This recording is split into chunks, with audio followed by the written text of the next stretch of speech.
Okay. Oof. Lights make it hot, but it's nice to have more light out here. I got another little junky lamp. The little clip on it is broken, but I made it so it would stick to my shelf. This is about 2.5 pounds, and I don't know, I feel like throwing a bowl tonight.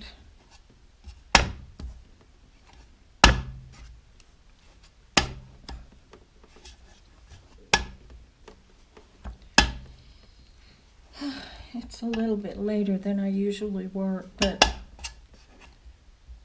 had to take care of some other things before I was able to get out here. So today is the 29th of September, and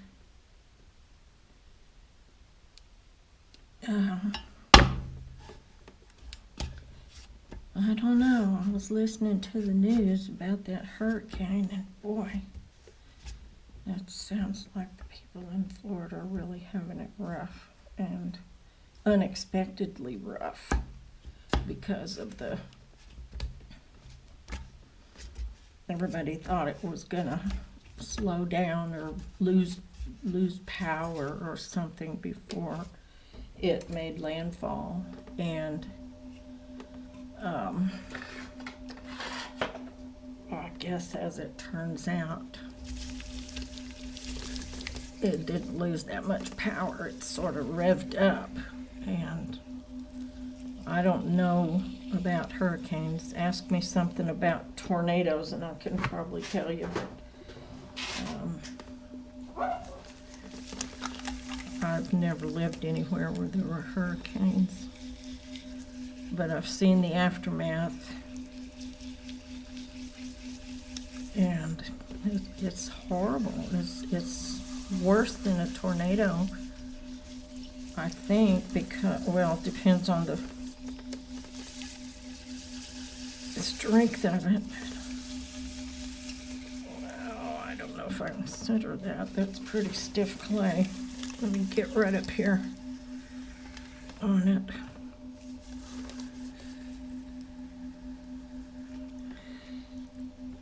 Tornadoes, you have mold after tornadoes because depending on how much rain came with it, but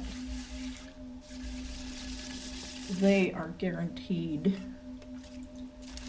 to have just a mess.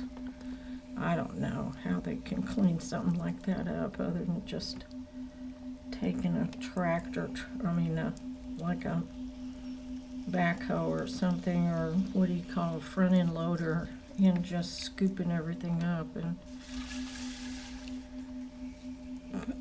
putting it in a truck and hauling it away somewhere, or whatever they do with stuff. But some of those beach houses are just piles of debris. I just never saw anything like that. And it happened so fast.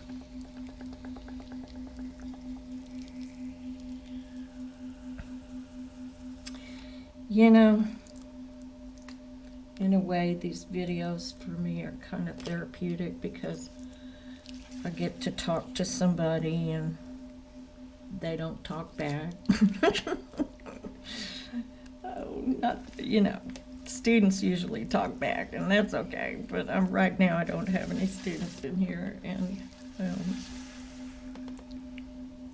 if I had students, I'd probably be talking to them while I was doing this. Okay, so I think I may have it centered now.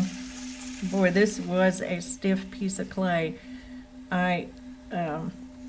Let me cone it up just one more time because I don't want to have a problem with a bowl, because I like to make them pretty thin, and I like to lay the sides down quite a bit. depends on how I feel when I get there, I guess, but so let's push that over. Oh, I successfully got it off center.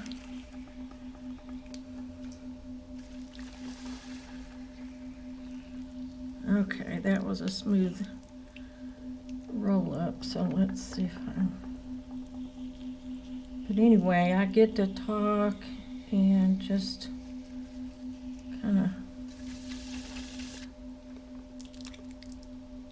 There's a lot of goo.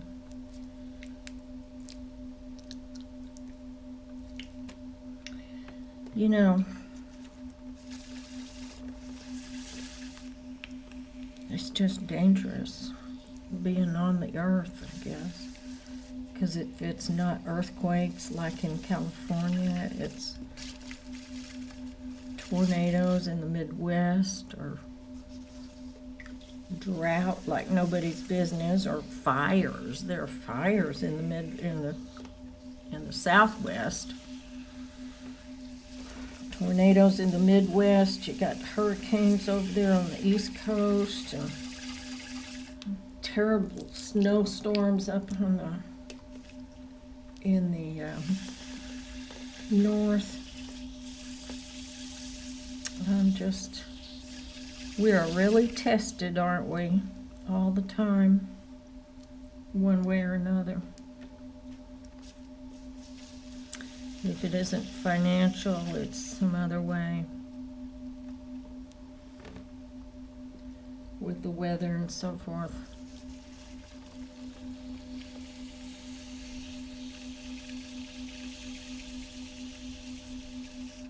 I better measure the bottom of that before I think I'll leave about a ½ inch and see. I saw some a video. I believe it was Florian Gadsby video, and I doubt that I can do what he did, because he's, goodness sakes, that kid has had more experience being an apprentice to other potters. It sounds like all over the world, including Japan. But he makes beautiful, he carves, when he's doing the trimming on the bottom, the feet. I think some of the success and the beauty of some of the shapes that he puts into bowls has a lot to do with the feet. And I think that's about an inch thick, but let's see. I was pretty right, wasn't I? That's about an inch. But whoops, I'm getting really dirty. We're gonna squish that down a little bit more before we pull it out too much more. But I just admire the fact that he's so young and is so skilled. A lot of people don't acquire that kind of skill until they've been, I mean, like, I don't know, Warren McKenzie probably acquired skill at a young age because he was an apprentice to, oh, I can't think of his first name, but his last name was Leach. Simon Leach's father, or somebody related to him. I think it was his father. It's just remarkable. Some people that just have so much skill. And a lot of people, a lot of my students would probably have a higher degree of skill. Yeah, that went down quite a bit. Yeah. If they had the opportunity to focus more on their hobby, or some of them probably would make a profession out of pottery if they were able to focus more on it and spend more time, plus had money to buy the proper tools. A lot of people would love to have a wheel at their house, and also maybe a kiln in their house if they have a garage or something, storeroom or a storage shed or something where they could put the proper wiring and so forth. But a lot of people can't do that. So that one, I'll poke another hole there. That one's about 1/2 inch, and that's going to be perfect, I think. So I'm going to fill those holes up and go ahead and get on with throwing. So when you stick a hole in there to stick the stylus in, so that you can measure the depth of the bottom of your pot, you need to close that up. Make sure you close it up, because if you leave that open, that could be the beginning of a little crack that'll happen, and clay will betray you that way if you don't take care of it and compress the bottom properly. It will definitely take the opportunity to crack if it can get by with it. So always compress the bottom of your pot really well. And I don't mean just compress the heck out of it. I mean just do it right.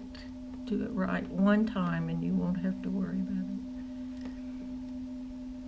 So if you use a sponge, it makes it a little smoother than just with your fingers, especially since you're working down in the bottom of a hole. Okay, so now we're gonna get some walls on this. But anyway, I thought I would try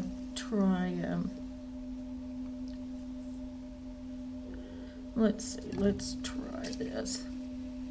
I just want to squish that in, making it a little more straight up and down. Now I might lose a little clay doing it, but it's all recyclable, right? Really, we don't waste a whole lot in pottery.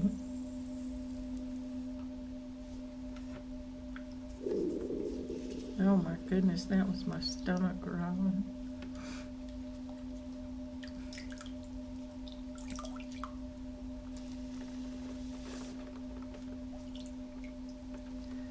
Okay, so it's wet enough, so we're just gonna push it in some more. But I do like this guy's style of pots. They're kind of simple and elegant, and he knows so much about the firing. He's got one of those giant gas kilns, and to see the videos, it's amazing. He knows exactly what to do. I would be reading the directions of it every time, trying to figure out what did you do next. But if I'd studied like he did, as much as he has, I might not have to read the directions for very long. I'll probably get it after a while. And probably some of the people that he was an apprentice to had those kind of kilns in their studios. So maybe he had some practice before he owned one. I don't know. But anyway, he's very talented. And so you've probably seen, if you watch pottery videos, you've probably seen him. He came on YouTube and just was an immediate superstar. just because his skill is so phenomenal.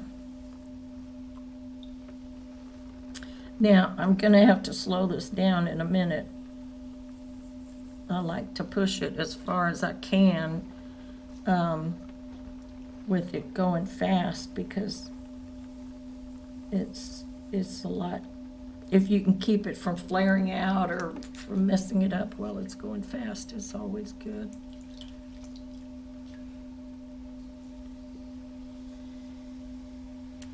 I don't know, I keep compressing this bottom. I may end up with no foot at all.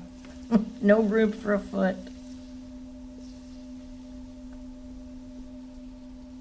Okay. We want to keep this, we don't want this to flare out yet, because I've got a lot of clay in there.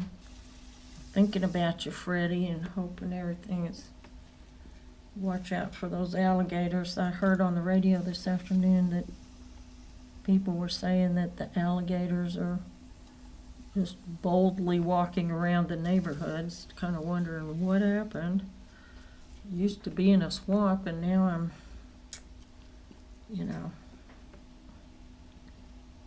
I'm in the yard of a high-rise or something, so I don't know.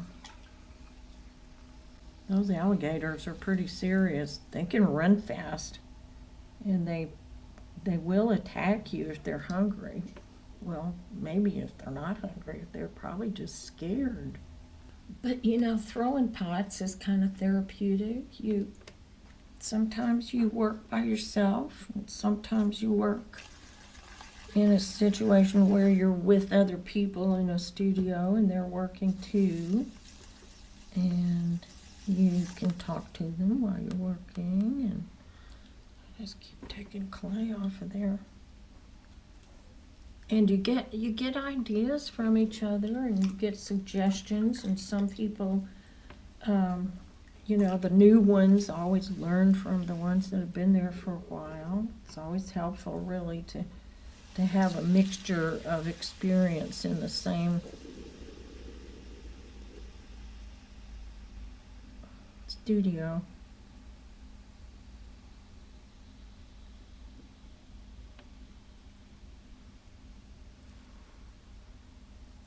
Yeah, that wasn't too bad. I think I'm going to use this. This is my old standby. This almost never lets me down, and this one's kind of tall, so I need to get down into the bottom of it and work on that.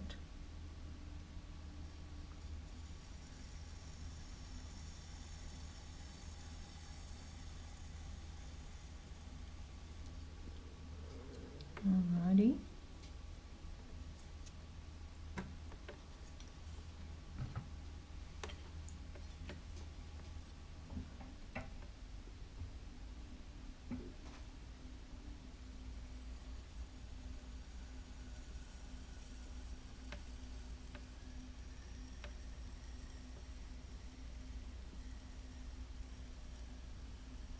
It's getting dry in there. When it starts skipping like that, you need some more water on it.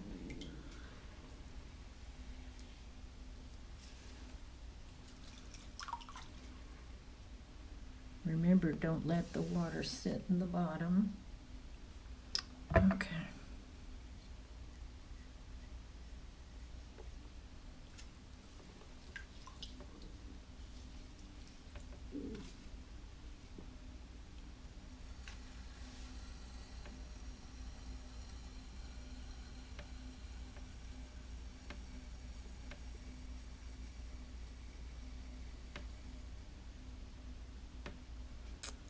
Oh, that made me a nice flower pot too. Okay.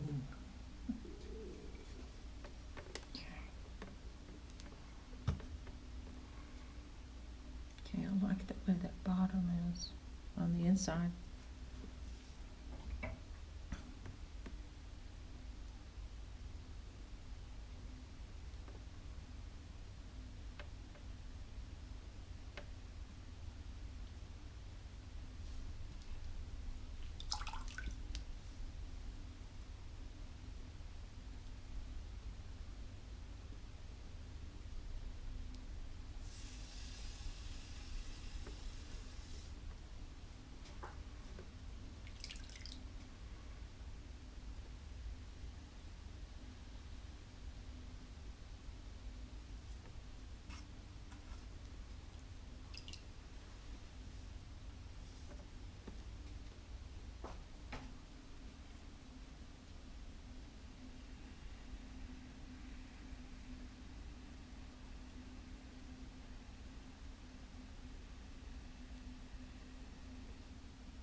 like my ribs better most of the time. I think I like them. I like those little yellow ones and the green ones. I think those are by a guy named Tom Sherrill or something. I'm not sure what his first name is,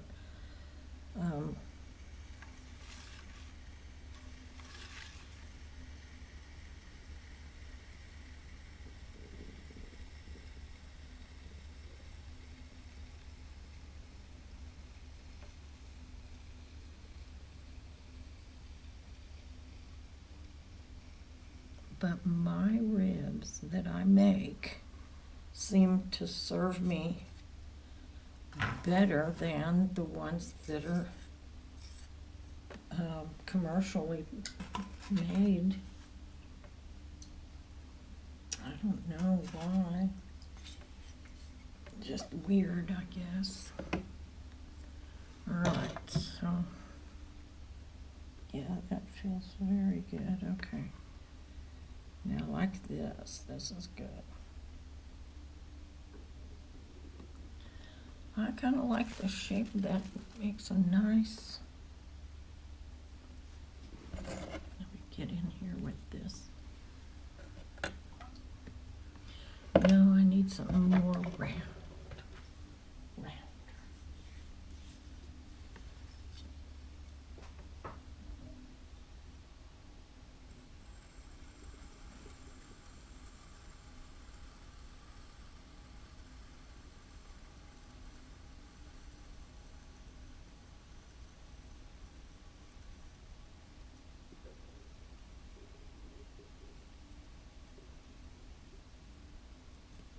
Okay.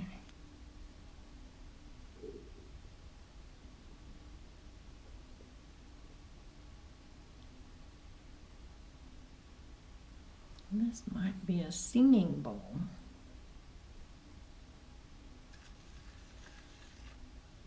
When it's all said and done.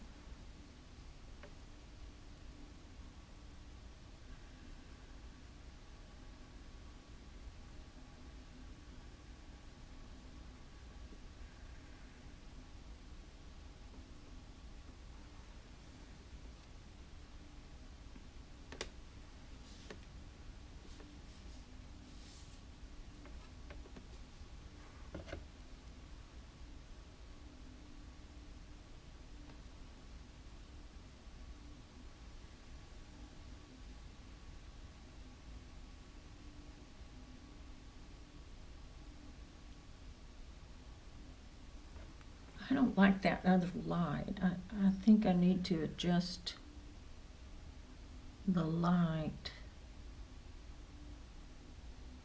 Either the direction it's pointing or how close it is or something, but I think it's kind of bugging me.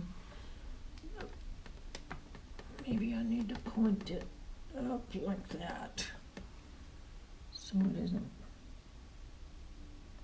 It just kind of gets in my eyes. Or I've gotten used to this other one being over here on this side. I don't know what it is.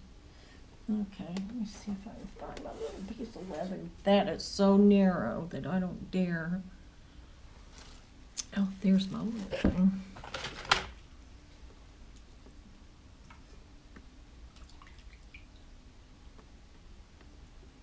This is my little piece of silicone plastic stuff.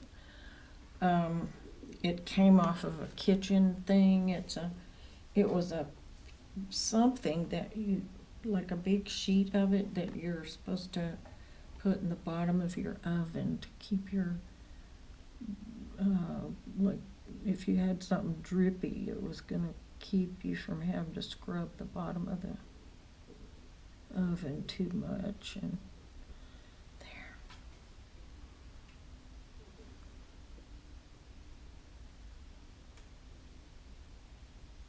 okay, I like that. I'm not doing anything down here. I've got the walls as thin as I want them, and I've got the bottom of it nice and rounded. Let me dry my hands off and I'll show you the bottom, inside bottom that is. And then when I trim it, you'll see, so here's the, there goes my stomach again. Goodness. Okay. So as you can see, this doesn't have any corners on it. It just has a gentle curve that goes all the way up.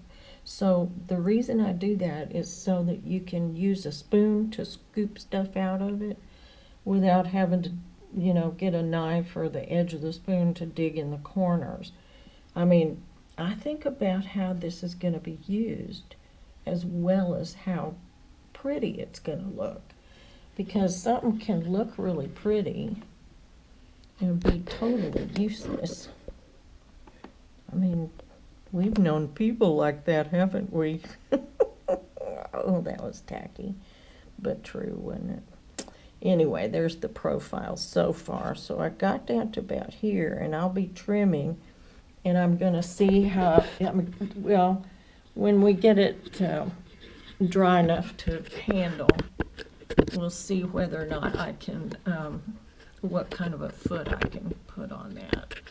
But it might be a singing bowl because of the thinness of the walls and everything. You need something that's gonna, and you need it to be fairly kind of a V shape, or I'm not sure really. I haven't ever seen a singing bowl in real life. I mean, a real live singing bowl.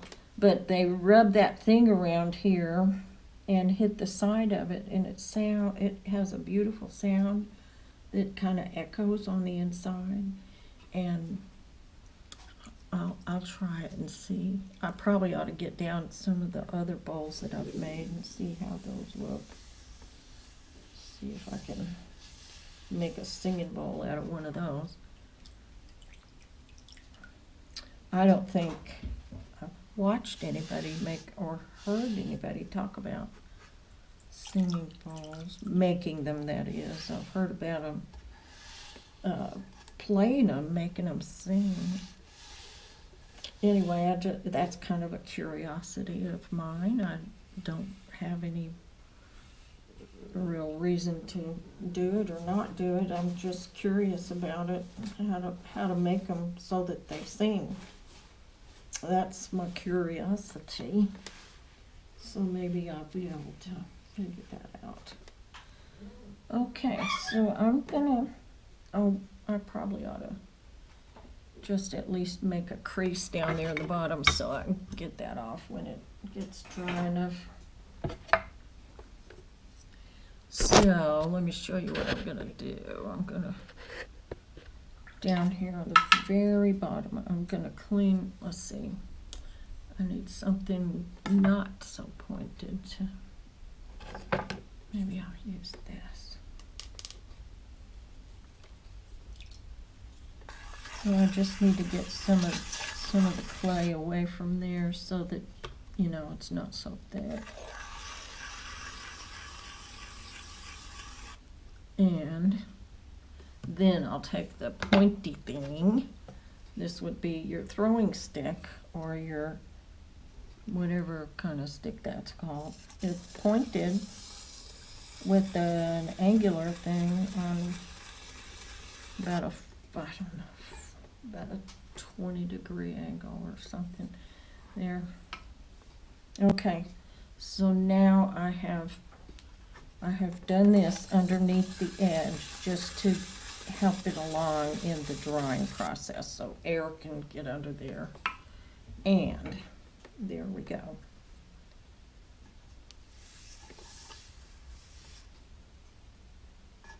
So now I'll take it off, and I don't want to jerk it when I take it off. I want to make sure, in fact, I think I'm going to run it around there for a minute and make sure I don't have any blips in the upper edge. Get my fingers nice and wet, and I'm just gonna make sure that that is round, holding perfectly still. and then let go really slow. One thing one of the viewers helped me with, and then when you take it off, so I'm gonna, if you can, let's see if you can see that. So over here, I'm gonna take this little putty knife and stick under, maybe I'll do it over here. I'm gonna stick it under there. I can't do it from there. And ease it off a little bit, and then get this one off, because if you jerk your bowl with that thin of a rim, you're gonna have a wave in it, and we don't want that. So there it is. I'm gonna put it over there on the shelf and let it start to dry, and when it's a little bit harder, like leather hard or something, I'll start trimming the bottom of it, and I'll show you that too. Okay? All right, I'll be back.